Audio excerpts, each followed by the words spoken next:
আসসালামু আলাইকুম এভরিওয়ান। আপনার যদি এমন কোনো ইম্পোর্টেন্ট ফাইল বা ফোল্ডার থাকে যেটা আপনি পুরোপুরি হাইড করে রাখতে চান, তাহলে ভিডিওটি লাস্ট পর্যন্ত দেখুন। প্রথমে যেখানে আপনার ফাইল বা ফোল্ডার আছে সেই লোকেশনে চলে যাবেন। এখন উপরের অ্যাড্রেস বারে লিখবেন সিএমডি, দেন কিবোর্ড থেকে এন্টার বাটনে প্রেস করবেন। সাথে সাথে কমান্ড প্রম্পট ওপেন হয়ে যাবে। এখানে আপনি আপনার কারেন্ট ডাইরেক্টরি দেখতে পাবেন। এখন আপনার ফাইল বা ফোল্ডারটি হাইড করার জন্য লিখবেন ATTRIB+H+S+R,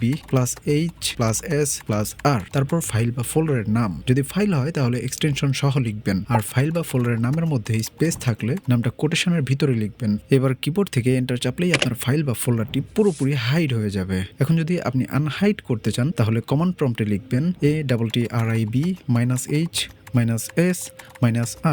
তারপর সেই ফাইল বা ফোল্ডারের নাম, দেন কিবোর্ড থেকে আবার এন্টার প্রেস করবেন। এবার দেখবেন আপনার ফাইল বা ফোল্ডারটি আবার আনহাইড হয়ে গিয়েছে। ভিডিওটি যদি হেল্পফুল লাগে তাহলে এখনই একটা লাইক করে দিন, আর এমন আর smart and secret PC tips পেতে জিআরটি টেকনোলজি চ্যানেলটি এখনই সাবস্ক্রাইব করুন।